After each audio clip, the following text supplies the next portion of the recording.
Hello, Lord of Captains, Revan619 here. How the devil are you all doing?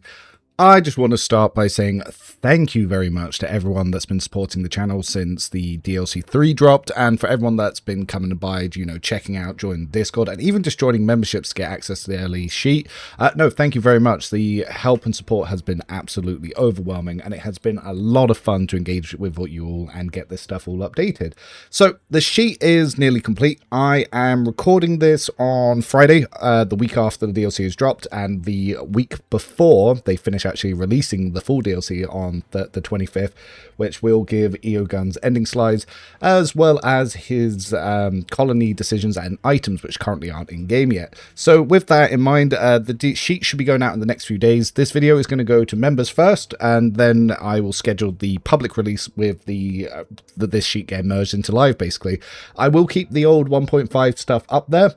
But yeah, a lot of the builds have now been converted, and I just wanted to run through it and do a big nerdy Revan video where we go through and we talk about everything that's changed, why it's changed, why my approach to things have changed, sort of the new stuff we're seeing in bugs, well, not bugs, but the new stuff we're seeing in the way talents work and other things that interact, and some of the buffs to like Operative and Assassin. And then after that, we'll explain a little bit more about the builds.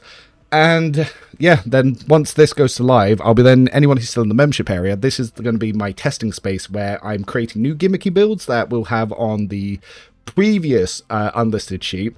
All my new gimmick shit will go on there, and as we're testing stuff, and when we're happy with it, we'll probably try to do maybe every few weeks get it then merged to live once we're all happy with it. So if you want to get involved with like testing and sort of early access, or even just requesting like character builds, then that's going to be what memberships were before, and then we're going to do it all again in 3 months when the next DLC comes. So with that all said, thank you very much, and let's get to it. When it comes to my Officer Master Tactician builds, especially for my Commissar, one of the things that you'll notice that I've moved into is Personal Oversight. What this buff allows you to do is really stack resolve onto one character, and it's just something that's really useful. I didn't change too much going into the actual Master Tactician, but one thing I did learn is camaraderie no longer seems to work in dialogues, and maybe it never did and I just misremembered that, which is why I've got the option for Grenadier there. With the new stuff coming in for augments, there are some really fun things you can do, like your single shots can obviously get burst fires for like the MKI laser, which will help build up versatility on crit, so it's very useful for building up your stacks. Calculated resolve will obviously build up your resolve when you get killed, so it's also very useful, and you can even get your damage up. It's funny how much a Commissar can really compete with damage when it comes to it, and yeah, going for Yarrick, the old Bale Eye, that is something you can do. Now, as you notice, I do actually take the talent to be able to use both pistols, but I don't take dual weapon combat. The reason that I don't have dual weapon combat is quite funny. It's, well, I found out pair holster actually gives you extra attack economy, so they nerfed this before. Pair holster, the way it used to work, going back to like 1.1, 1.2, is whenever you got a crit, you got a free pistol attack. So with J, you could have infinite attacks using like Daredevil pistol, which had 0 AP burst for some crazy reason. So what I've done with this build is I've actually taken it off, because if you think about it, you need 2 AP to do a burst, and then to get an offhand burst, you need 3 AP. Even if you didn't do that, you'd need 2 AP and 2 AP if you're using an offhand foe hammer. So you can't actually use both pistols until really, really late. And by the time that normally comes around, well, then you've already got unlimited usages when it comes to Finest Hour to make loads of attacks. So you might be thinking, well, why are you even taking the talent so both hands do extra damage? Well, you see, dear viewer, Hive World currently has a bug. Hive World is normally considered a trash origin, but weapon personalization, if you have 2 weapons, will actually count the offhand as the same as the primary hand until the Fun Police at Owlcat nerf it. If they do nerf it, I'm going to be at their door every day demanding that they buff all the homeworlds. But basically what it does, if you have something like a solid state pistol, the Rift pistol, and the main hand, it will apply weapon personalization to the offhand Las pistol. So again, you know, it's physical, laser off, physical, laser off, physical, laser off. Though to be fair, funny enough, Beggar's Weapon there probably, yeah, no, I on the below. So you have 2 sets, so you have 1 for buff, 1 for damage. So yeah, weak pistol primary hand for buff, strong pistol offhand for damage, which is obviously why you want the offhand damage perk. And yeah, you can switch between them freely, so if you don't want to reload one, you can just start firing the other one, so it's more about saving action economy there. As you can see, I've also moved up Degraded Defense. Degraded Defense did get a 90% nerf, But everyone always complains about Eager for Battle because I'm really good at being able to set up and apply damage. So having 4 extra AP a turn for me is huge because I can turn that into a lot of free attack. Loads of people complain that they didn't see any benefit from it. So I used to always say that 36. For me, this was like the most vital thing, except for Firebrand as an officer. But everyone's like, I don't like it. But yeah, so for the sheet, I've moved it back and I've moved Degrade Defense up. And for my builds, though, I still, when I personally play, normally take Eager for Battle first. Probably won't on stream because people will just be like, why do you switch? And I was like, because other people don't understand how I do my rotations, apparently, despite having hundreds of videos on it. It's surprising. I love seeing on a video where I very much detailed explain how something works, and someone asked me, why do you do this? How does this work? And I'm like, I just spent 20 minutes explain ramble video, spreadsheet time. So the Cephas Cane, whatever, Caiaphas Cane. So this build is a gimmick build. So loads of people wanted to have pistol commissar, yes, but also be able to use a sword. The only way you can do that is as a warrior. Weapon personalization does make this somewhat possible. So you want to main hand the pistol and then offhand the sword. So the way I've changed this is we don't take clenched teeth, because I'm not sure if clenched teeth is working. I haven't seen it proc in 1.6. Hardened scars, well, to use it, you already need to take a turn. So if you would need to take a turn before you get hit, low value talent. I like having passive ones. So rather than hardened scars, I would take defensive stance, because that would give you toughness bonus extra armor before you do an attack. Anyway, so thick skin because it will give us extra parry, ramming speed because we'll be able to get the right amount of charge in, and then obviously in person it's big damage. But the one that makes it useful is obviously combining weapon personalization and opening strike. So if you charge in with pneumo boots 1 AP, that will reduce enemies' defenses against going up with, say, the faux hammer or the ripper pistol. So you can follow up. If you go for crowd kill, you want that in earlier, but I'm not using that. So actually, let me. Then, yeah, so you can basically 1 AP charge with the pneumo boots, and then you can do a 2 AP burst. And the thing is, with open engagement, so I really undervalued this talent. I didn't realize how hard this talent really went until I started playing around recently, which is if you don't start with enemies, yeah, you can stack this with impetus for your opening charge. So you'll do really huge damage, probably one shot. I did 200 damage with level 17 Abelard against Cinder because of open engagement impetus. So yeah, no, highly recommend them. You take them together. I know Caiaphas Cane doesn't really shoot his allies, but at summary execution, in case you do. But yeah, broad expertise will keep the pistol relevant, help your crit chances. Yeah, having all out so you can attack and move. Power weapon expert, because obviously for the swords and same motivation for getting extra movement. But yeah, this is mostly going to be very similar to how Abelard does, but just without fleet combat training. Fleet combat training is so amazing. It's so sad that that's limited just Navy officer. I really feel like that'd be great as just general sort of thing. If you don't want to go for power armor, you can drop it, because obviously Caiaphas Cane doesn't really use power armor, but if you do use it, then, well, yeah, that's there. We've also got Living Shield, which again, so this one's here for gimmicks. If you wanted to change Contempt to Living Shield, you really could. But yeah, the stuff that I've put in for the options for having these put talents in here for the augments, yeah, you can move those around if you want. Realistically, you can even bring extermination up. Like I said, loads of people don't like how much benefit or how much weight I put on Eager for Battle, so you can just take it late. But for any melee build, the most important combination you can get is obviously Degrade Defense and Destroyer. Peak Condition just boosts it, and it can also get you into power armor much quicker. And it means you don't need to put really points into strength all that much, and you can really focus on getting that perception to stop enemies dodging you. So if you go for like max sliders or unfair, these become way more important, these levels in perception. But if you're playing on normal, you don't really need perception, so you could swap them out for strength. Moving on to my Commissar Gunslinger. So this one is a soldier-based one, and this one does use both pistols. So you can use a faux hammer and a burst one, so you can build up versatility to switch between them. So this one I do take dual weapon combat, though you won't really get that much mileage out of them early, because like I said, yeah, it costs a lot of AP to get that going. Realistically, I should really be looking for somewhere to get in doing my part. So if we pop that here at level 13, as long as you're not using another soldier or arc militant in the party, you'll actually have 1 AP efficiency. So, actually, what was that? That was for the Emperor, yeah.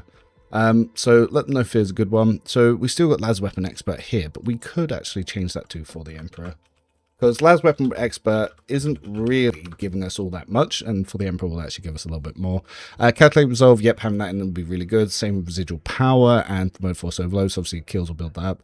Again, Vital points, probably maybe, yeah, vital points will stack with your fired up. So the more that you build it up, the more that goes into that. You could move it up early, but this is also a chance that it pops. It doesn't just always pop. So you could swap that around fairly freely. Rack and Ruin set up. So you want to open with your Foe Hammer first to get Rack and Ruin and enough bullets for everyone. Here it is to apply to your burst attack. So you area attack first, then you go for the big burst, and you want to try and hit at least 3 if you can to set up that combo. So yeah, and as you can see, again, this one soldier, I take point blank earlier now instead of muzzle velocity, because I realized muzzle velocity is actually low value early on because it only applies to the first bullet, not all of them, and they patched that long ago, and I just hadn't got the brain update that, yeah, it's not as useful. But point blank to get the shotgun against Chaos Spawn for unfair max sliders, vital. Absolutely vital. So yeah, this will really help you early on. That's why we take this like one shotgun talent before we pick up the other ones like much later, like coming in Demolition Engineer here. So now with the buffs to operative, I really wanted to do a plasma pistol commissar. Before you ask, yes, this will kill your allies if you try to buff them. The gimmick here is you are exploding allies and you know you're doing it. So we're using Tide of Excellence to use the area plasma pistols. Now the way around plasma pistols exploding, yes, I do take safety training on it, but if you use the B plasma pistol, your stuff will never overheat, so you can do a big area attack, and if you get crit, you can then do another big area attack with pair holster, and it will never explode on you. So it's just useful. Use the primary weapon for damage and the offhand for the explosion. It's why you notice I don't take the offhand damage talent, so we can just start spamming that. And extra turns on this are bloody hilarious, because obviously you stack a lot of exploits very quickly. You could swap joint analysis with perfect spot if you wanted to get more stats early on, but I feel like joint analysis, so it's just kind of like on theme with the commissar, giving his intelligence bonus to his allies, but perfect spot would actually work better than joint analysis. Like I said, it's just for the theme here. That's why that's there. It's to make it feel like more of a commissar, that he's just like aura buffing his party. But yeah, Tide of Excellence, fantastic. Ballistic Calculation, Fresh Diet, also really good. You'll notice you won't do as much as Pascal does with Plasma, but you won't explode as much. So you can spam a lot, and yeah, fun. This one's fun, especially Colder Bold. If you get Colder Bold in that area attack, you'll notice that the damage will be huge, especially if you mark everyone in the area as prey. Just explode. Try to leave one of them outside of that area explosion, so when you use Claim the Bounty, you can recover 2 AP by blowing them up, because obviously you'll Claim the Bounty, you do want that to kill to get extra AP. Perfect spot, bust the damage of Claim the Bounty, eventually to more than your normal damage. But yes, Plasma's now viable. Now that operative works, you can boost it up, so it makes single shots worthwhile. Now, for those of you who are cowards and don't want to shoot your allies, no, don't worry, I'm just joking. But, so Ash Military Commander, most of these builds will work similar, but obviously it focuses on las rifles, and it's going to be obviously not exploding your teammates. But for your team to get the most out of your ability for Ash Military Commander, so the regimental tactics, you want to be having everyone take extra attacks. Same with Field of Fire, you want everyone to be shooting. So burst builds and burst allies are very good with this one. You can drop fixed bayonets. I just like having it on here for the memes, but there's also a special gun that you get in Act 4 now, which is the Zarkov one, which I think I've put on here somewhere. No, I haven't. I actually haven't mentioned it, but you do pick up the Zarkov. The Necron Tech is better. You get right before the Necron Tech, the new Zarkov las gun, but yeah, those two go together very well. So this one, very default, same as my Argenta builds, getting point blank just to help with the Chaos Swarm shotguns. Then it's all about burst fire. Never stop believing. You don't even need to put up willpower. You'll get a lot of procs out of this. And then it's just kind of all focusing on trying to get up as much damage and as many attacks as possible. And again, yeah, I like Eve of Bow first, but everyone always complains, so I'll move it down. Ugh, God, you guys win. I am making it for you, not for me.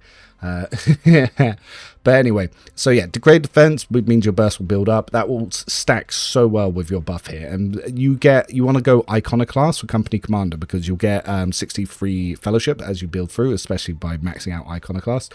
So yeah, it will help. Same with Unfledged Heroism, it will stack up your fellowship a lot, so you'll be able to buff up allies. And then yeah, this build is really good if you have Burst Fire Solomon in the party, if you have Burst Fire Argenta, if you have Burst Fire Ulfar, because this increases Ulfar's rate of fire. This is the best build to support Ulfar, so if you want to use Ulfar in your party, this is the one for you. Trench Strategist. So this one is the Grand Strategist. So there's a fantastic guide that White Ring wrote up on Grand Strategist. This is his favorite one. So if you're ever lost on when it comes to the zones, and I haven't explained it enough in my Cassia videos, then do check out that guide. But as you can see, as with my other ones, personal oversight's getting in here early. Move will actually cause your operatives to stack extra exploits, so it's actually quite useful to have on them. Obviously, Ready to Serve is why Imperial World is quite good, and so is Doing My Part. It makes them really AP efficient, and it helps get a lot more resolved allies. So it's Imperial World's actually really good for an officer, even though most people only take for the +10 stat. But yeah, you'll stack up a lot of resolve. Funny enough, if you use Master Tactician Cassia with this specific build, she can actually delete Aurora very easily if you use Held My Gaze, because you can spam it and she can have really high resolve to be able to get that finest hour. So yeah, some things to do there. Fire at Will, I always get this one in early because not until your allies take their main turn, but if you make sure to leave that zone on the main turn before it comes around to like Argento or Ulfar, then yeah, lowering the cost of their burst fire by 1, really good. And if you've got another -1 coming in from Doing My Part, if you take down Argento, which I've started retroactively adding to her builds, which I'll talk about when I go back through their builds, then yeah, very, very useful. I don't think I actually covered Doing My Part in my Argento video, which in hindsight I really should have. But yeah, the zones are really good. Blitz Stratagem to get more movement. This is going to be one that helps you probably move around. Combat Locust, depending if you put that on the rear or the front. Also, again, very useful. Again, those random things in here. Overwhelming Stratagem, if you use Arbiters in your party, like Solomon, this will give them free attacks because it causes willpower checks when you attack. Also very good for Assassins. With Assassin Blind Influence being like one of the big hot things of this update, you want to start using that more. So we have the Gunslinger Commander, because obviously whilst you have partial or full cover, you can get double, well not double, but 40% extra rate of fire. If you're using the legs that give you partial cover, and then you have the Servo Skull thing that gives you full cover, you'll actually be able to get Trench Warfare to proc when you're just in the open. This one we do take Muzzle Velocity for, because we're trying to build up that rate of fire very quickly, so it's going to be the only one that has Muzzle Velocity first, rather than going into point blank and all that. So this one, it will get quite a bit of use out of it. This is a very Bounty Hunter based Las build, and the reason we go Bounty Hunter is for the extra armor pen. So yeah, that's the main weakness of Las weapons, is normally low armor pen. Not with this build, baby. I mean, you will build it up very nicely, and again, you're going to want an Iconoclast just for the free fellowship. But yeah, and again, the new Zarkov Las rifle is going to be really fun to have it as a secondary. I normally put snipers as the secondary, but you can very easily go for more on the old burst rifle as a secondary, so it's like all around burst, so it's something for you guys to choose from. I will actually put that in the forward slashes here and then cut ahead afterwards. So from the front, this is the officer equivalent of my Yarrick build. So this one, very useful. Master Tactician, Astronaut Time Commander Buffer. Buff allies, it's really AP efficient, much more AP efficient than J. So this is like the better J build minus J's Cold Trader. So you've got Doing My Part in there, so your AP is reduced by 1, especially if you don't have another Master Tactician or another officer. Then you've got Ready for Serve, which will also help give out more resolve. You've got Field Fire in here, you've got Unflinching Heroism, and most importantly, Decisive Response and Personal Oversight. So yeah, this one will guarantee you finest hours and stuff, and it'll be very easy. Not as easy mode as the Grand Strategist version, because going first is also crazy, but if you want to do any partial damage, this one's going to be really good for that. Yeah, God, I wish Urelon's build progressed like this as well. But anyway, this will really help the party just one turn and take things down. If you have someone else playing Grand Strategist, you can give this guy an extra turn, and Doing My Part will still be up, because as long as you don't have a second Master Tactician, it will go really well. So the Imperial Navy Breacher, this is essentially the player version of Abelard's build, so there's not going to be too much to talk about because everything in here is going to be similar. So yeah, ramming speed getting in there early, open engagement getting in there early, getting impetus in there early. Obviously Reckless Fury you can respec out of, so this is only useful until about level 25, and then you can just change that to something else like Easy Target, or if you wanted to go offhand foe hams, you could pop in Crowd Kill, and then you could swap out Dependable for Broad Expertise, and then that's how you convert it. You literally only just change these two talents, change Reckless Fury to Crowd Kill, change Dependable to Broad Expertise, and boom, offhand foe hammer build. And you can still keep dual weapon specialists, so you can like yeet them with the 1 AP attack and then get the offhand gunshot. So yeah, very easy to change that one. This one I went Death World, because obviously all the extra lightning damage you're taking, maybe you don't want a heavily borged out run, so you don't get insta-gibbed by lightning. But if you don't mind it, you can swap Death World over, go for Forge World to get the subskin armor. What madness? Hopefully by the time this video goes live, Owlcat will have hotfixed it. But yeah, currently Death from Above and Blade Dance don't count as melee attacks, so they don't trigger offhand fleet combat training.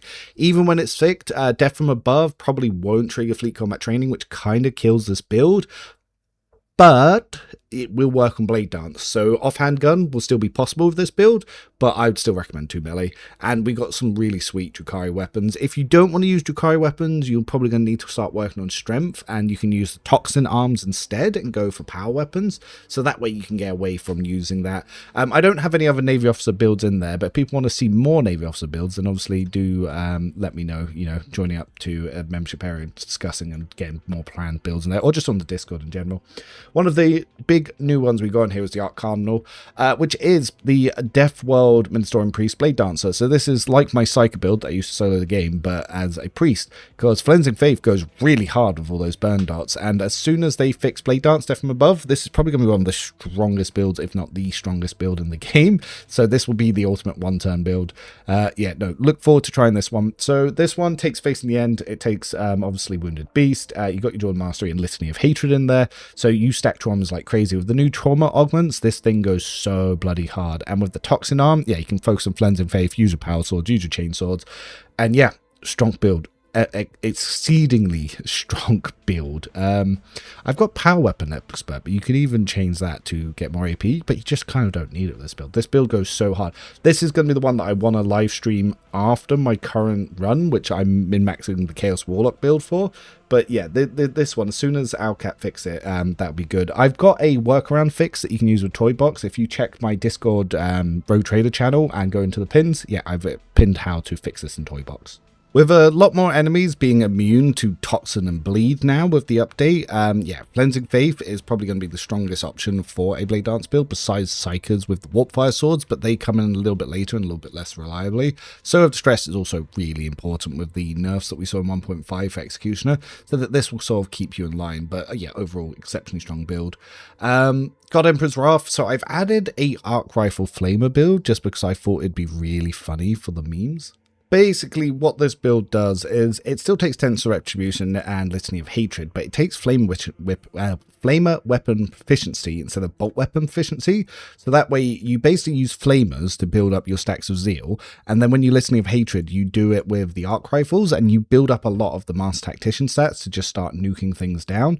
If you wanted to convert this build to be a Bolt build, basically you change Flame Weapon Efficiency to Bolt Weapon Efficiency, and then all you have to do is drop the Flamers, take on the bolters, and then you swap them over that way. The build's essentially built the same. Obviously, though, I don't have the muzzle velocity or the unfaltering fire and stuff, so you've only got concentrated fire, and then you've also got dash and stuff, and then you just hit as many and crit as many targets as possible, and then you just stack up a lot of damage from Master Tactician and from Soldier.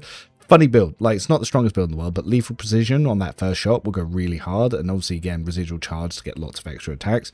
Really strong. Calculated Resolve, probably do want to actually get that in earlier. Now that I think about it, going to move that up because yeah, again on kill, getting the resolve sooner will actually make this stronger. Echo Pulse would be nice, but things aren't going to last to those extra turns in hindsight. But yeah, so this will also follow the sort of way I've changed my general soldiers builds and possible because you get Demolition Engineer earlier. Yeah, it changes sort of the flow of where you take other things. We then got Every Shell's a Prayer. So this is a Flamer small arms bolt rifle build. So it's kind of basically a sister of battle build in all honesty. But yeah, point blank early to get those shotguns in early. But then you get Litany of Hatred, and then you take bolt weapon efficiency just around level 13. This is when you get the modified bolter when around the bunker, because you get to the bunker like level 10, level 11. So you're all ready to go. Swap over to the modified bolter. Then in Act 2, you pick up flame weapon efficiency, and this is when you can get some of the stronger flamers like in Furnaceal. And then that way, yeah, you're good to go. So small arms, bolter, flamer build, lots of fun. You can still use stuff like Calculate Resolve, Residual Power, Mode Force Overload. It's an exceptionally strong build. All priests are exceptionally strong builds, especially when built around bolters. Last one's Argenta at Home. So this is going to be very similar to my heavy gun Argenta build. The only one that you notice that I do a little bit different is I actually take the strength itself to be able to get power arm efficiency, so you won't see me taking peak condition in this build. But yeah, it gets everything online so quickly. It's very talent hungry because obviously you've got Fortress World coming in with Never Stop Believing, Breaking Point Overpower. This is kind of a better version version of Argenta because you can use the Artificer Power Armor, which gives you 1 AP burst fires. So really strong main gunner build. If you're going to do a Heretic, this is a funny one to do it with, because obviously you can be like a Priest of the Dark Gods, kick Argenta out of the party, and then just go ham. Or you can do one of her small arm builds, because on the DLC spreadsheet, well, the one you'll see for here, I've also got a Master Tactician build for Argenta using small arms, so you can pair them together, and they go really, really hard. So, Noble is still a trash origin. It basically barely adds anything, but they have fixed a few things. So the way I've built 2 of them. One, because of the new DLC, you get a lot more skill points than you did, so I've actually made a player skill monkey. So this is a completely roleplay based build that is viable for Unfair, because being an Officer Grand Strategist, it does make the game piss easy. So again, decisive response, good. Lasting impression, good. Focus, good. Personal oversight, good. Air authority, good. Inspiring speech, good. And we take base skill for tech use, logic, and Lord Xenos. We focus on Law Imperium so we can get into the armors for it. And we go for persuasion because you don't need coercion. We go for persuasion so we can use Black Signet Ring with the Inquisition. And we just get those advanced skills in as soon as we can. Eventually we get in Law Warp for the end game. Bit of base skill Law Imperium. That's not for skill checks. That's actually to enhance our armor. But yeah, Blitz Stratagem, fantastic. Overwhelm Stratagem, fantastic. Combat Local Stratagem, fantastic. Break their ranks later, yep, build it up. Lots of targeted buffs, lots of stuff that you can do, lots of story interactions. Noble only actually gets 1 more story interaction than the next highest origin, but it's good. This was really fun for roleplay. This is actually a build that I probably should recommend more for first-time players, because when I think about it, this is going to give them the RP you want, you're going to be the face of the party, you're going to be the skill monkey of the party, you're like the HM slave of the party, and the Grand Strategist, which makes the game as easy as possible. So yeah, no, this one, fantastic one for starting players, but for the more advanced players that want to really lean into the Noble mechanics, I've also got an Overseer build, which they fixed it so you can actually use the whole party as servants. So this way you can do you serve me, and you can just spread it out to the party and just stack loads of buffs with them that way, and then just be an officer. And like I said, yeah, fix the officer flow. So now we got, if you notice, this is very similar to Eogun. So they let me redesign Eogun, but they wouldn't give him personal oversight. They wanted him to have Steel Resolve. But other than that, then yeah, they now follow my officer flow. So yeah, my builds are now default builds, baby. Starrick even said in the stream, if Revan don't know, then it's probably doesn't work that way. But yeah, I've also done act by act, like gear stuff. I haven't actually suggested for many of the builds augments, because a lot of the companions do use them. I do want to still give you some sort of options for it, but there are things that I could make suggestions. You'd copy it, but there are other things you might want to try. But I'll probably slowly update these. This is kind of what's been slowing down the sheet game release. It's just that I haven't put in all the augment suggestions. But I'll have to think about for all the builds, because obviously playtesting all of these builds in time, I don't want to take more than another week to get this out for general release. But I will slowly start updating those. Then we've got my most fun build of the update, which is the Lightning Assassin. So this is Fortress World Crime Lord Operative. Operative can completely swap all weapon skill to ballistic skill now. So yeah, you could try to turn this into a sort of melee operative, but I don't think that's a good idea. Still, operative still doesn't have any talents for melee. It still doesn't have any abilities for melee. It still doesn't have the mobility for melee. It still doesn't have the attack economy for melee. But what it does have is arc rifles. Arc rifles have been obscenely OP since they got all their new talents. The devs haven't realized how OP it is, because I haven't really made videos about it because I didn't want to get nerfed. But basically, stuff like Residual Charge and Echo Pulse and Staggering Jolt and all that will interact with all the extra damage direct dots and procs that come in from Assassin. So using like Death Whisper and Killing Age, if you hit enough targets with Death Whisper, you have infinite Death Whispers until things start dying. So you can go ham with that. Imminent Demise will actually be able to stack extra damage like it can for Degraded Defense, but it's currently bugged. I've reported this to devs. Imminent Demise, it applies it, but doesn't apply the extra damage. But I tested it with Idra before the update, and Imminent Demise was outscaling the extra damage of Degraded Defense. So this is essentially a Degraded Defense from Assassin. I don't know if they just turned it off on purpose because they didn't know how to balance it. But yeah, at the moment, that's not working properly. But once it is working, this build's going to be powerful because you get exploits next turns, you get openings next turns, you can shoot openings. When you shoot openings, you go really hard. Yeah, you don't have much agility for Killing Spree, but you can get buffs from allies to build up Killing Spree when you shoot those openings. So yeah, really, really, really strong build. There is a assassin talent I'm not really using where you get extra dodge if you don't hit openings, but I don't think it does it much for this build. I've updated my knife lord, so this is basically like my Heinrich's assassin build, my Mirazhai assassin build, but it uses knives. Obviously, if you can get the Interrogator's dagger by making the Inquisition happy, it is the most meta dagger for this build, but if you can't get that to use that, well, it's okay. You don't really need it, but it just makes it better. This one, yeah, basically you want to, once you get to level 36, you want to proc as many willpower checks as humanly possible, and then you do exceptional damage. Once they fix imminent demise, just even the damage from doing like shearing strikes, then seek the opening, and then a killing edge will be really strong. Thinking about it, I do want to actually mix it up where I've got some of these talents, now that I think about it. Because morbid period, we don't want that in there early. I didn't realize I hadn't adjusted the talent ordering, but there we go. That's much better. The reason is we want the attack economy more, but then we want the killing edge. Killing edge would be good there, and then obviously movement for this, and then we can even proc openings with morbid period. So yeah, that's very useful for popping around. We take cautious disengage along with swift movement, so we have more mobility to be able to set up for those slashes, because they're also a bit awkward. Malign influence and lethal threat will do so much more on this build than degrade defense, which is why we get them first, because it procs more procs more willpower checks. So you want to use stuff like self-calibrating goggles to get more willpower checks on your attacks. So your slash and your offhand will both proc willpower. Then the actual interrogator's knife will also proc willpower. If they move, you'll attack them again with the interrogator's dagger, which will again also proc willpower. And once you have lethal threat, it'll pocket twice more. Basically, this build deletes the map. Like by the time you're level 40, like you just walk at things, they die, especially if you pick up Fiend of Vibo 6. Then Scout Sniper. So snipers still suck, because snipers have no attack economy, but people like to use the burb. The burb's not good. The burb is the worst pet, because its base damage doesn't get increased, and due to its flying, it can't receive buffs from the party. However, because the burb does consume exploits, when the burb consumes exploits, it will actually boost Tide of Excellence. So now that and when you give the bird an extra turn and it comes back to you, yeah, fun things will happen with that. And the bird is actually the pet that is the hardest to try and get the EO gun buff on, because whilst it's flying, it can't receive the buff. That's kind of why, yeah, the bird is not the best.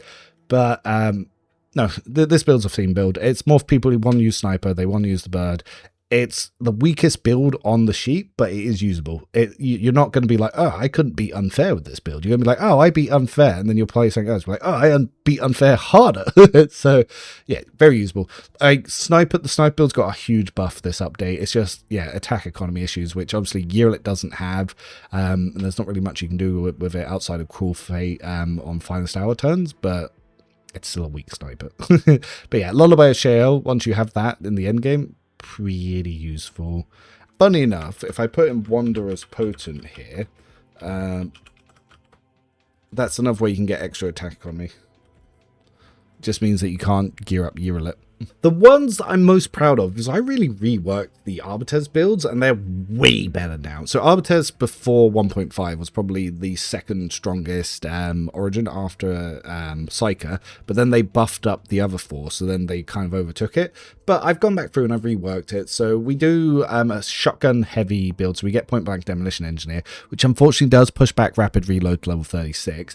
But we still get fired up Swiss Order, and this is going to be a really strong stubber shotgun build. So shotgun to clear the trash mobs and to prime up your abilities like Distract, Dismantle, Rack and Ruin, enough bullets for everyone, to then get a really big burst afterwards. And because your burst is going to be 1 AP, and when you're using the Advanced Heavy Stubber, you're going to notice this build fucks pretty hard.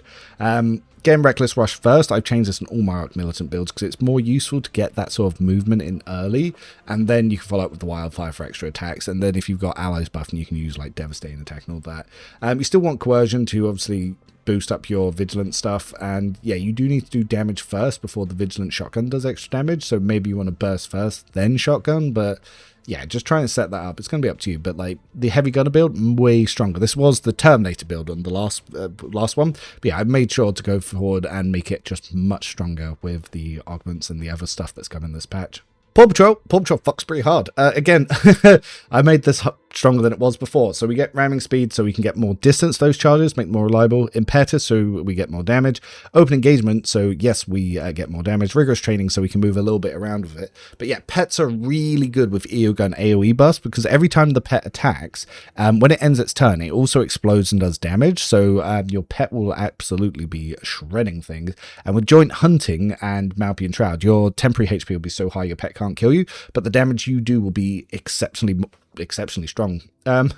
Basically, this is like a better Vanguard build. This is better. This will tank better than Vanguard can, and it will do more damage than Vanguard can. It's really strong. You can get extra attack economy by getting kills and strategic adaptation, but the pet's really good with EOgun. Definitely pair this guy up with EOgun. Definitely get Malpian Shroud on him. Lethal Precision is also a really good buff. It's actually worth delaying Power Armor just to get Lethal Precision, because you'll get one good whack. But if you want to get Power Armor in a little bit earlier, you feel free to do that. Judge Death. So Castigator is now usable. Castigator with all the extra willpower checks and arc rifles. So this is an arc shotgun build instead of an arc flame build like my other one.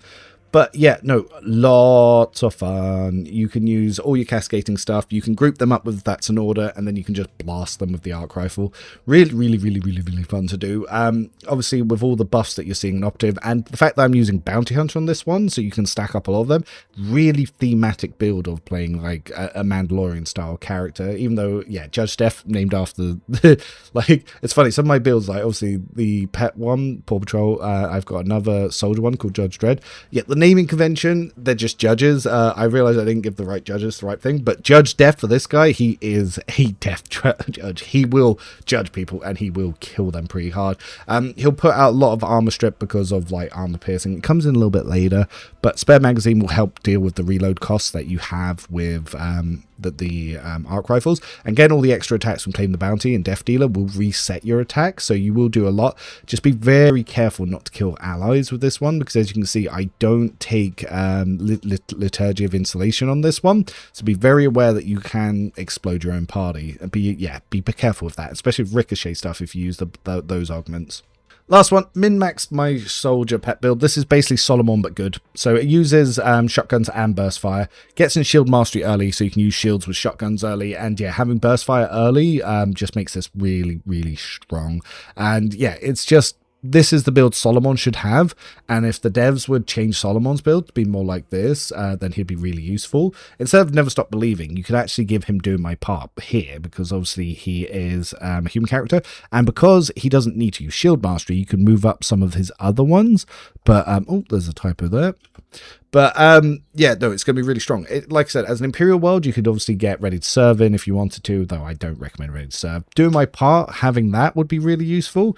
And you could even then, yeah, move up all of his Arbiter stuff, get Armor Piercing early for Solomon. But yeah, this one, very strong build. Yeah, mixing Burst and Shotgun makes it way more reliable. Just don't bring Solomon. Bring this as a mercenary, and then just be like, oh, wow, Overseer Soldier's really good.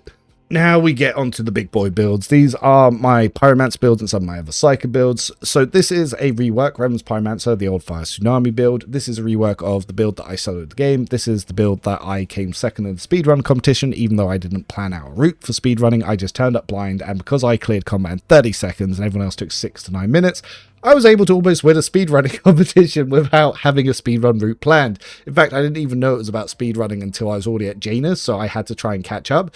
I was 2 hours behind the person who was in the lead, and I got behind them by about 4 minutes. I probably could have won it if I didn't get 2 game-breaking bugs from one-shot enemies too hard. But anyway, so I take sweeping motions now, because getting more kills, less AP is actually really important to get extra death from the buffs. So yeah, I've worked that in instead of balancing on the edge. So that's going to be the main change that you'll be seeing in this build.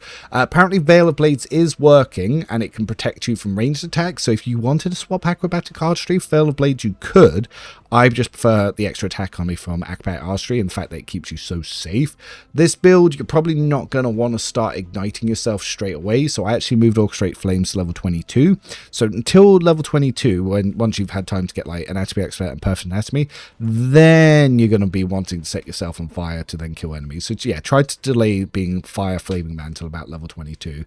But everything else is going to be very similar. Biophysical Distortion's in there. Blade of Light's been moved back a little bit, but yeah, I've optimized the level flow. The armor strip comes in a little bit later than it does 4, and obviously you don't have the single target one, so I'm not taking lethal precision, but that's because all your damages come from dots. You don't need lethal precision. That's why I prefer something like residual power just to get your weapon skill damage up. But you could even change this to like the calculated one, so you can get calculated resolve in there instead, or you could really swap this to lethal precision. It's up to you. So this is my safe Idra build. So Idra actually works really good as a party buffer and a psychostaff damager. The only problem is she's just not reliable because she can randomly explode. So if you want to have a safe version of Idra, well, here it is. Passes perils to enemy. It can only trigger like perils of the war, but at high like veil. And because of all the extra turns that you're given around with the like pets and other stuff, you'll build up a lot of exploits. So you'll do really good damage with this build. Fun build. But I've actually worked on a version that's stronger than it. But yes, if you watch my Idra videos, you'll see that this is obviously very similar. And yeah, we get in the biomancy stuff fairly early and warp speed fairly early, so we can get those big party buffs. If you follow some other YouTubers, some people really love buffs, and that they don't care what a build is. They just want to stack buffs. This one will do it fairly well. Funny enough, I take Be Smart here. I really could change that to Fortune. Yeah, Be Smart isn't adding too much, but I thought it could add something extra. But thinking about it more, Fortune will actually do a lot more, forcing enemy rerolls. So yeah, no, updated. And yeah, continuous luck Jinx. No, that's better. I like that more. I like that more. Everyone always asks me, I want a two-hand build. Why is this game not designed for two-hand? Well, it's not. But I designed you a build for two-hand. So this is a warrior two-hand weapon pyromancer. You buff yourself with Ignite and Orchestrate Flames, and then you charge into enemies for a really, really, really big whack. Now, the reason I've taken a Firestorm and I use Inflame is they've added a new heavy armor called the Zarkovian Soldier's Armor, which is if you hit yourself with an Ignite, you'll get 2 burn dots on you. You'll get regular fire and you'll get warp fire. So you can actually stack 2 dots. Orchestrate Flame will apply both those dots to your damage, and Inflame will boost them both. So you've got 2 options. Because we also take Steel of the Forge, this can tank Aurora. Aurora can't kick you down or kick you over or move you. So very, very, very powerful build. I do take Firestorm at level 39, and that's why I pick up Crowd Kill. Crowd Kill will apply your strength damage to Firestorm. So yeah, this is going to be a very simple build. This is actually the first build I complete the game on Unfair. I played through up to Daring to Act 2, found the game too easy, restarted on Unfair, and I built this build to then go through for that.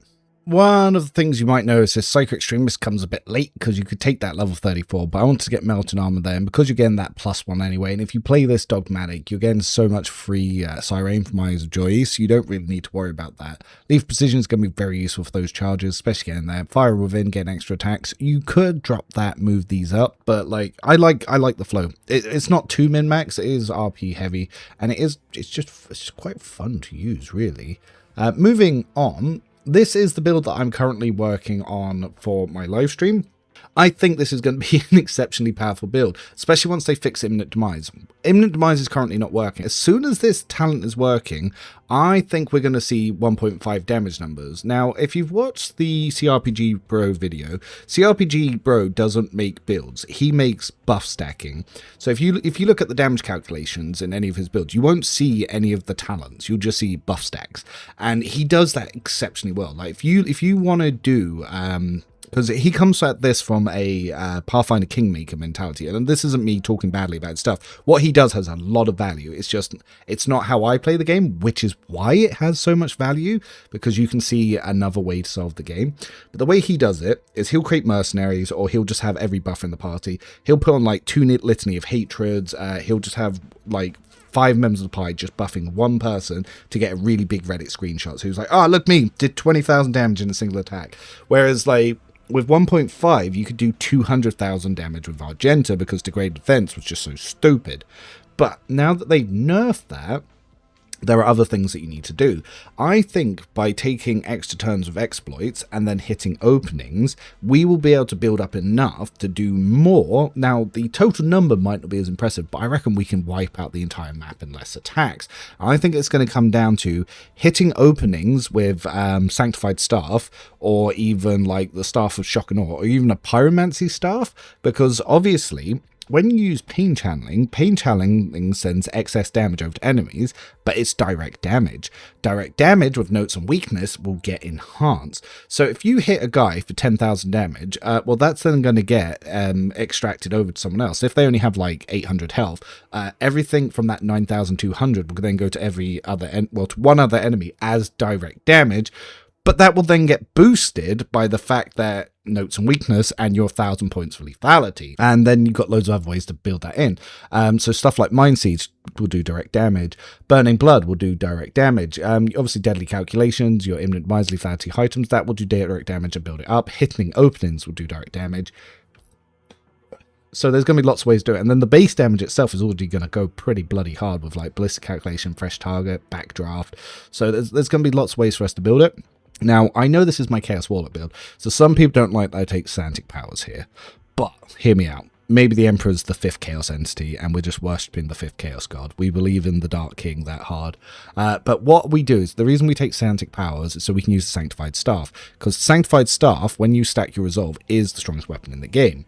With the new ability to per kill get 2 Resolve, and then we can just stack it. If we have a Argentra's Master Tactician who gives us Linchpin and Inspire, with Calculated Resolve, we'll be able to just keep killing and build up so much extra stuff. And because we can get a Sirene level of attacks, especially thanks to Warp Surge Brooch and Spirit Drape, which eventually will be Warp Surge Brooch and Notes and Weakness, I think we'll be able to out damage that build with a really big like Hammer of the Emperor here on those openings. Now, Pyromancy Staff can crit. That's why we take Sanctified Slayer, because Sanctified Slayer will allow us to crit. So maybe, rather than the Sanctified Staff, we need to pick between the Solar Staff and the Staff of Shock and Awe. I think Solar Staff will be the bare first option, because it's the only Pyromancy Staff attack that can crit, where Sanctified Staff will already just do incredible damage. So I think, yeah, if we build like this, and then we really stack it, I think we'll be able to map clear in the most like fantastic way that we have ever seen. And I think that this is going to be one of those pure staff casters that is going to be like proper psycho power, and you're just going to have so many powers to click. Like one thing someone else mentioned when they were watching me play is, I just have a lot of things to click, and they're like, that's cool, you're just clicking all the time. And I'm like, you got powers to click. And like, even when you get given extra turns, as long as you're just using Ignite can't ever trigger Perils or the Warp. So if you've already got Veil really high, you just spam the crap out of that, and that already does a lot of damage. Psychic Assault's fun to have. Sensory Deprivation cripples bosses. Dance Macabre, you can actually use that in Mind Siege. The reason we're using this, and I haven't talked much about augments, is we can get stuff like Phasos Glare to do direct damage as we move through things. So if we're stacking buffs from allies, and then we're just moving through things, and we're using all of these augments, even just moving around the map will give us extra damage procs from line influence to great defense. Like I said, as soon as Imminent Demise has been fixed, I think this is going to be one of the highest damaging builds of the patch. That you don't need to buff stack, and if you do buff stack, it'll just be even more exceptionally OP, and it's online straight away. I'm doing more damage in Act 1 and Act 2 than I have with any other build. I think Act 3 will feel like I've slightly felt behind, but because until Act 2 I've been ahead, I don't think it'll matter that much. And then the second you get into Act 4, you're going to jump back ahead. So yeah, I think this is going to be the one. We'll have to see. We'll need a little bit more testing. Probably be able to drop Combat Meditation for like Cataclysm, but if you're just doing like really big hits and then just you know, phasing that around, yeah, I think this is going to do a lot. I imagine once this, because I'm live streaming for this build now, I imagine once this runs done, people are going to be like, oh my god, it's going to be so strong. So yeah, I'm looking forward to that. I've got another theme build here. So this is Eisenhorn. Eisenhorn, this is because someone asked for it. So we went through and we made this really gimmicky build, but it's still a lot of fun.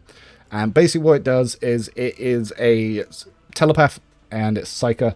It has the option to use offhand attacks, and it can just charge in and hit things. So yeah, we recreated Eisenhorn's play using the way that I build Abelard, but we don't have fleet combat training, and you also have secondary psychic staffs. So yeah, it's just for the roleplay. It works on unfair. That's all you need to know. That's all you need to care about. Works on unfair. Lots of fun. So the last two builds that I've put together is In His Name, which is obviously in reference to the Song of the Lost. Yeah, so builds my normal standard officer rotation, as you can see through here, but we're also taking Santic Staff, so we can start building up for Shield of the Emperor and Hammer of the Emperor. Hammer of the Emperor online by level 30, Shield of the Emperor online at level 12, and then we get our other stuff for our officer here. So this is going to be late game. You're going to be able to use Sanctified Staff to do some really good damage. You'll always be doing some damage, but you can use rifles as well. So this is going to feel more like a soldier with Psychic Awakening powers. So yeah, really fun.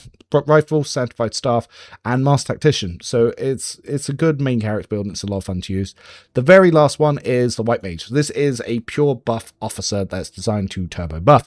Starts as a Biomancer, has Air of Authority, has Biomancer powers. It does also pick up Santic powers in the Cybraven levels, so you can also use Sanctified Staff, so you can also damage. But yeah, you'll be doing, by level 17, Warp Speed AoE buffing. So people who like to buff stack, this is going to be the strongest buff stacking build, and it will just make your party do incredible things. So if you want to have like really big numbers to screenshot and put to Reddit, this is going to be the build you're going to want to follow. I've not suggested any augments for it. I do need to go back and do that later, but yeah, mostly you're going to be using staffs. You're going to be using that for all your damage. Strategic Adaptation, when you get kills, will give you extra attack economy, but yeah, very simple build to use, very strong frontliner. Eventually it does get into heavy armor, and this is going to be so you can use Sykes Breastplate. Not as good for stacking anymore. It's all about, when it comes to stacking, it's all about Ghost Helm. So yeah, if you want to stack that, you're going to want to probably use Ghost Helm for this one. So I applied this to the allies. Now, one of the reasons why I reworked all my builds was some people said I was relying too much on buffs, but I wasn't buff stacking as hard as I could. So I went in the mentality that when I was testing this DLC, I was not going to use a Grand Strategist, and all of these build reworks reflect the fact that I no longer use a Grand Strategist. So the second you add a Grand Strategist on top, it just gets even stronger. So as you notice, Abelard gets his charges up first, and he does even more damage in Act 1, especially with his new augment. So yeah, I was able to charge by the first time I got to Footfall, level 17, hit Cinder for over 200 damage on a charge, follow-up attacks instantly killed him. So you get Abelard going so much quicker now. So this is going to be the dual melee version, because rather than pointing out where you can swap stuff, if you want to have offhand foe hammer, I've already put this together for you, so you can just copy and paste and follow it. I talked about a lot about this build in the Navy Officer before, but yeah, straight follow that. And because I know some of you are married to Vanguard, we have the Vanguard Abelard with a shield, and yes, if you use a shield with the Focal Emitter MK Hunter, especially with the Heavy Maul, you'll be doing a crap ton of eye laser things. So yeah, you'll be going in ham with this build. So yes, Vanguard lovers, your build is there. You can use it. No one's going to judge you. Just don't go on Reddit saying it's the strongest build in the game when it's literally bottom one. But yeah, a lot of fun. Abelard's really good. As for Idira, I've actually, normally you do want to build her for early game snipers, but everyone is so tismy when I'm trying to show off how to play Idira correctly. They're like, why are you using sniper? Like, Jesus Christ, it's not the worst thing that's ever happened to you in your life that Idira has a sniper rifle. She's just safe in Act 1, but just because I'm sick of those comments, I redesigned her low level to not use snipers at all. If you explode, that's on you now. You use Idira, you die, you explode. How do you work around it? Don't use Idira. That's what she does. Now, as she levels up, the costs go down because of her new unique augment. Oh my god. So she is much safer to use, and yeah, this build's very fun. This is basically the safe Edra build, so she's got AoE buffs that she can use here. But yeah, no, she goes pretty damn hard, and like I said, oh no, we don't like that. Her damage will stack up really well.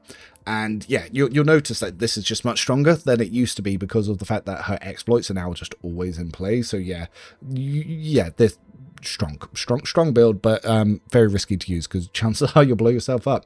But as for my protest vote, here's Idira built as a pure arc rifle dual pistol assassin build that does not take any powers. So I intentionally went out of my way to make a build with no powers as a protest vote because I don't think Idira's always on perils should have instant death. I think instant death should be exclusive to the regular perils chance.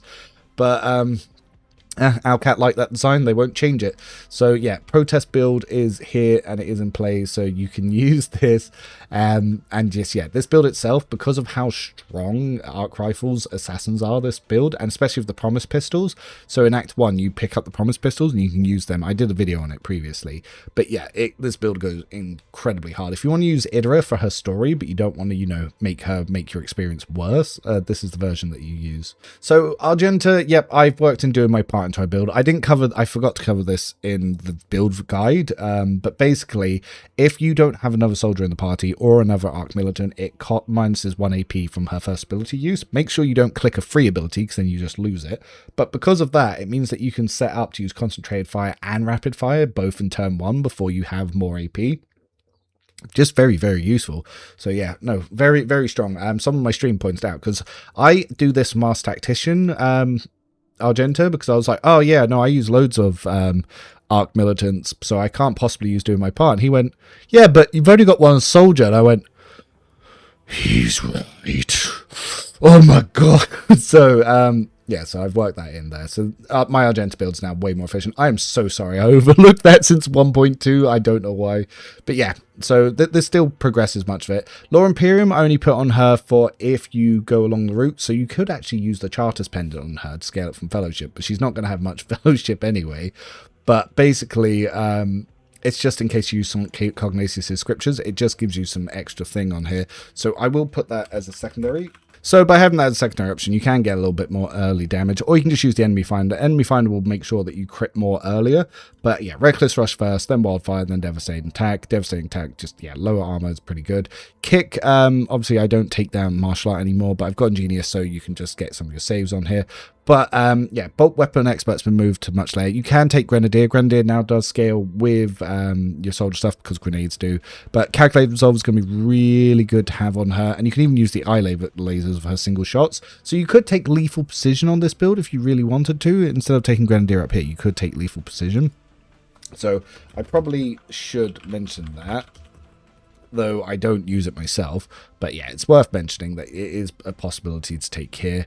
But yeah, overall, Argenta is always top build, but the best thing for her is Hand of the Righteous. You don't need any other augment because she just massively strips all of the enemy's stats. So yeah, if you don't want to swap anything else, then just go with that. Then yeah, this will do it. There are other augments you can put on her, but some people get a little bit... They don't think you're meant to have augments on a Sister of Battle. And funny enough, a lot of the augments, maybe it is an oversight, she's not meant to have them because they don't have like the face models for them.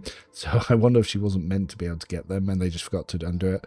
But I've also got her Master Tactician build. I focus a lot more on Flamers now, actually, because Flamers, now that you can use them in melee, are a lot better.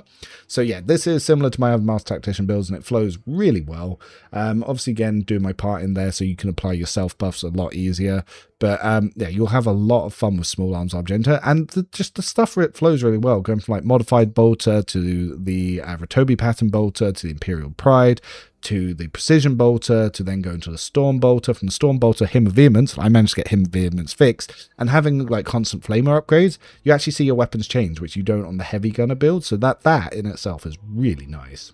Cassia, I optimize her level up thing. I let you choose between focus and personal oversight because I couldn't fit them both into the same build and be happy with my other things. Cassia as a grand strategist is not a damage dealer. I know that there are videos out there of someone being like, I used 500 AP to buff her turn 1 and she can do almost 1/10 of Argenta's damage. It's like, I don't care. Like, I buff Argenta does 200k damage. I don't care what Cassia could potentially do if you had 5 buffers. But yeah, Point of Curiosity I move a little bit later because the 2 AP nerf really does hurt that. But yeah, being able to get that Combat Locust stratagem in there earlier is much better. I'm guessing the reason why you can't get certain things on her is to stop some certain overpowered things, because doing my part, actually, funny enough, if you work that in there, that would be really fun as well. But yeah, so personal oversight or focused, you get the other one here at level 46, and you do pick up some of the damage talents a little bit later. Again with Law Warp, like Law Warp is very hard building her because I don't really build her intelligence that much, other than like 2 points here, mostly because like it doesn't offer that much to the Grand Strategist for what I want to do for strategy. Strategy is go first, get Navigator buffs on, do much damage, use Litmus Stare to stun the whole battlefield. if you do really want to go the Master Tactician route to try and damage, like say you have Ego and Grand Strategist, it can work. I don't recommend it, but I have a build for it. Funny enough, you can even kick Cassier off the ship, and then you can make a operative assassin navigator. That goes really hard. I haven't tested if a custom mercenary navigator can use augments, but there is a case if it can, and that might be a build that we all want to consider. But yeah, the Master Tactician builds on here, it still uses the new Cassia flow. She can't really use augments, so there's not much talk about that there. Pascal is probably one of the top damage dealers now in the game, now that he has exploits working. And yeah, overcharge protocols, this thing fucks. I can't explain enough. You get kills, it stacks per kill. You shoot, it stacks. You reload, it stacks. Pascal does so much damage. The one notice I had put on here is expert finesse. He does often shoot his allies. Same with the ballistic calculator. He does often shoot his allies. So if you do equip them, be very careful, because you will wipe out your own allies. Safety train does fuck all, because one of Pascal's new augments is the first instance of energy damage he takes is doubled, so safety training can't prevent you from saving it. So I might just recommend you just drop safety training and just move everything up. So instead of taking safety training here, maybe we could take one of his communions. So I've got exposing communion. Which one of his communion? So maybe you put on like machine spirit scan protocols. Machine spirit scan protocols. Yeah, because you can't, safe training that won't save him. I've spoken to devs. I'll see what they say about that, but we don't know if they're going to fix that. But yeah, for now that it's not helping him. But this is funny enough. This has potential to be his strongest build, which is the arc rifle assassin. The reason I didn't show a video on it is I didn't want to get it nerfed. But yeah, openings with lightning arc really powerful. Obviously, Pascal can boost everything a lot more. He has his own pulse amplifier. Yeah, the build goes really hard. Aim protocols does apply the ballistic skill to it, just doesn't apply the dodge reduction. But yeah, again, stuff like calculate resolve, lethal precision, like stuff goes fucking hard. I probably actually want to change motive force overload to get onto here instead of his other stuff. So we put residual power. Which one is residual? Oh no, it's residual power. No, that is what I wanted. So I'm going to grab residual power. I'm going to drop grenadier because fuck grenadier. But we'll put this in here. Yeah, this build goes really, really, really hard.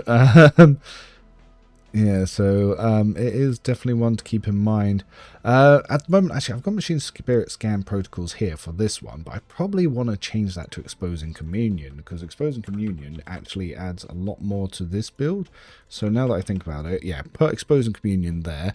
Is there anywhere I could fit machine spirit scan protocols, really? Lethal precision, nothing really that I want to lose, to be fair. But yeah, this build potentially might be Pascal's strongest of the two builds, which is funny because this build is actually stronger than most of what other companions can do as the bounty hunter. So yeah, definitely test both of them, but they're both incredibly viable now. Heinrichs, yeah, Heinrichs goes pretty hard. He's really good with the assault grapples now, because obviously he can get in there, do extra attacks from it. So he can use assault grapple and then use shearing strikes, and then just have a lot of attack economy. So he makes 2 attacks on a target. They start shearing strikes, making 2 more attacks. So it's a way that you don't have to really worry about his mobility. But as you notice, I've gone back to heavy armor. The reason I've gone back to heavy armor is obviously that Zarkovian soldier armor that I mentioned before. And you can basically respec power armor later in Act 4 if you want, and you can just throw on the Adherent of Mankind. So that will work as well, because you need to respec for it. It's the only time I do it, and I don't like respecing for my builds because it kind of defeats the purpose of my RP. But basically, this build is designed to have Orchestrate Flames by level 17, which is much earlier than the 30 that I had before. And it also uses his Santic powers, the Shield and Hammer of the Emperor, much earlier than before. And yeah, offhanding Veil Render with your Shearing Strikes means that you'll actually build up a lot of damage because of it. The reason Veil Render's in the offhand is Shearing Strikes, and it will also be because of the grapple arms, especially the MK Soldier one that allows you to make the offhand attacks.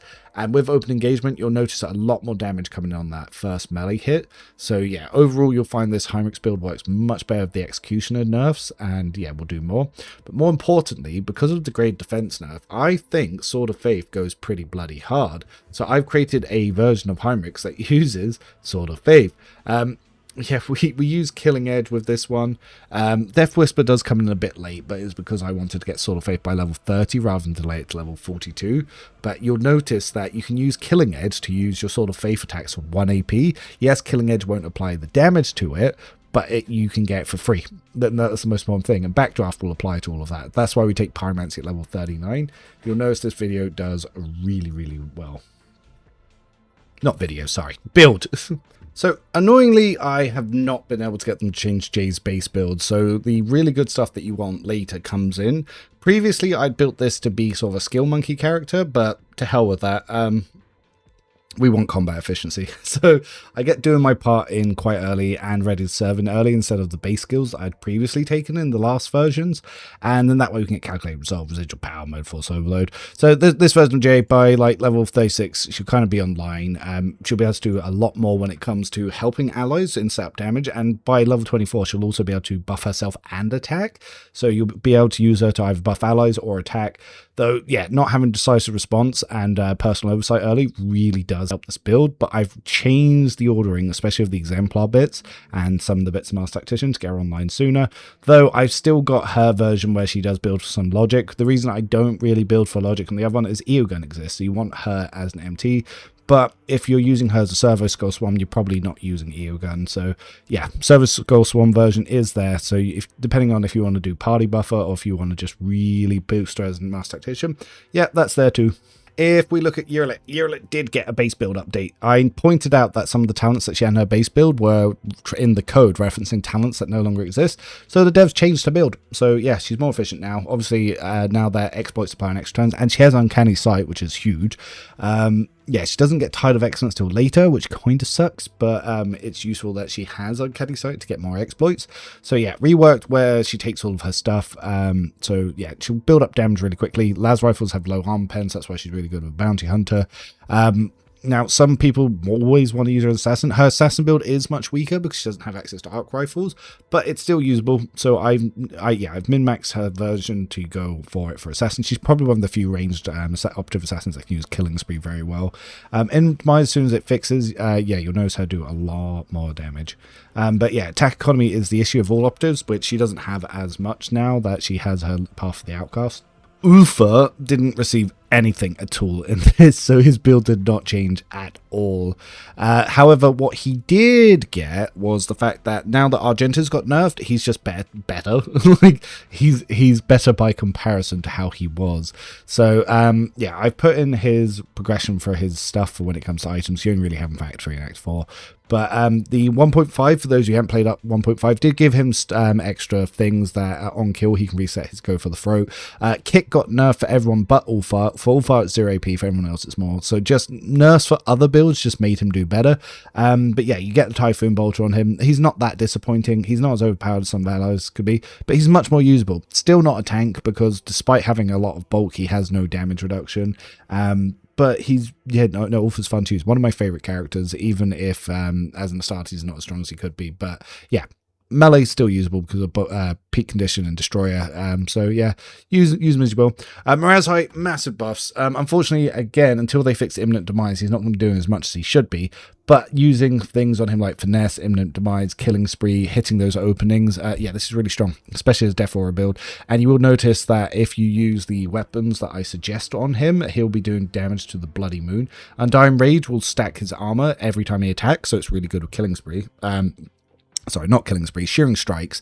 And then if you use the Bloodseeker's Clave to do an area attack to hit all the bleeding enemies, then his dodge will also be stacked to the moon. So yeah, Mirazhai, it's just, he's a really good dodge tank, really good armor tank, and he just builds up a lot of things when enemies are bleeding. So yeah, I've min-maxed his build a little bit more. As you can see, they improved his base build based on my own suggestions. So yeah, he's a lot more usable, and yeah, once you get the Death Aura build, especially once you have Feed of Evo 6 and Notes of Weakness, yeah, he goes really, really hard. Cabela, currently bugged, but not Cabela personally, but Blade Dance in general. So Death from Above and Blade Dance don't count as melee area attacks. So Execution is not currently working properly. But this patch did give us Toxin Arm, so as soon as they fix that, this build is going to go really hard, and you don't really need to worry about building Cabela for Drukhari weapons, though it's still worthwhile to do it. I did just remove an option there because Facing the End is kind of what you want on her, and someone else complained they took the other one and it was much weaker because they kept suffering traumas. So I've realized not taking Facing the End is actually for other people. But because now there's 2 additional traumas, because there's more traumas, you can actually stack traumas easier, so you can get more damage out of Facing the End. Yeah, if she had Wounded Beast, she'd be exceptionally OP, but she's not. But as you can see on her build now, I go for Crimson Tide. With degraded defense being nerfed, we need to stack more damage from her Death Cult origin, so I actually build for Crimson Tide and Open the Veins, so as she's killing things using her unique gloves, that builds up her Blood Blessed. Yeah, the build now just ties into more of it, so it's actually a little bit more thematic. Her Assassin build now, very viable, so I've got the build suggestion and gear progression for that stuff there as well. But for, yeah, the Assassin version, much more usable. Yeah, it goes really hard. As soon as I fix Imminent Demise, this will actually probably be one of her top damaging builds. So, yeah, do keep that in mind. Soon as they fix Imminent Demise, you see a patch notes with Imminent Demise fixed, immediately try out Cabela as a actual assassin. And now it's really, really, really good, because now that she gets openings and extra turns, she can chase them very easily, especially with her Death from Above. And as soon as that counts as melee, yeah, this build's going to hit so hard. I've got Guillotine on it because obviously I wanted Acrobatic Archery to kill more people, because as she's reversing her turns and she's hitting more openings, she'll build up a lot more for Killing Spree. But yeah, if you really wanted to get her other one, you could get Sweeping Motions in, but I didn't feel like you needed it for the Assassin variant. Solomon, I've rebuilt to go into Burst Fire. It's just, yeah, late game as Burst Fire. If he could be like my Arbites builds, he'd be much, much stronger. It's just his early game build is solid. It's really solid. Like, there's nothing wrong with this for area, but it's just the fact that he doesn't have access to Rapid Fire instead of Grizzly Adjudication. Like, if you change Grizzly Adjudication to Rapid Fire and Second Skin to Unfaltering Fire, this would be probably one of the strongest companion-based builds that they've made. But just because you can't get that until, like, much later, so not until level 41, it means instead of being online at level 19, he's online at level 41. So it's just a small thing. There aren't any other build variants you can give him because he's locked to his tier 2, so there's nothing much you can change. Eogun, however, I won't explain this one too much because it's brand new companion, so nothing changed here. It's just what I put on my build video. So this is the Overseer video version, so this is what I posted on YouTube. Yeah, no, this goes really hard to get those buffs, but I've got another version if you want to make him a Grand Strategist, because you don't know how to play without Grand Strategist builds here. I actually just realized I haven't put 2 talents in these ones. I will make sure to put the 2 talents in here before I post the video live. God, I didn't even think what could the options be for that. Yeah, I'll make sure to do that before we post that to live. However, I've also built a triple gun, so he uses double arc rifles, because yeah, Eogun can actually equip 2 arc rifles. So yeah, do get that on there. You could even actually have both of them as there, but I don't take the second one until later. So you could just put this one as one of the plasma cannons. So so if he's got a plasma gun here, I don't know what the upgrade is in Act 1. I guess it's the heavy plasma gun. So yeah, putting that there before you have other stuff online. I probably should put that in his gear suggestion now that I think about it. Because yeah, heavy plasma gun here. We don't want to give him Sea of Dead Stars, but we can give him the ancient plasma gun here. Because yeah, is it Ancient Plasma Rifle or is it Ancient Plasma Gun? Because Pascal's going to use the Ragefire one, so he's okay to use these ones here. And I will need to make sure that I update his other stuff for that. And again, those 2 missing talents, I might quickly do that now. Oh, that's embarrassing. I can't believe there was 2 I forgot to give him. Alright, so those are on the Eogun now. So, yeah, whoops. Can't believe I did those 2 oversights there. Well, the build was way online way before then. So I've updated Chorda's build. So now you have a really good build for Chorda. They haven't updated her base build, which they need to do. Caligos' actual base build is actually really good, despite that he's a noble. So outside of that, yeah, no, this is just perfectly usable build. It's one of their bare ones. It's a shame that no one ever sees it. I haven't done Urlon's base build, but I'm going to update that tonight after this video. So you can look forward to seeing that all up there and complete. But that is my complete walkthrough of the spreadsheet. This will probably, I'll put this for members first because I'm recording this on the 19th. I'll probably put members first. Make sure I have time just to review the augments. I'll probably upload the full sheet to live on Sunday, and then Sunday I'll also put this to general use, so everyone can go through it and see it. So I will see all of the wider audience then. As always, thank you very much for stopping by. I've been Rebel619. Feel free to join the Discord and support me in any way you like, and I will see you probably on some live streams soon. Bye for now.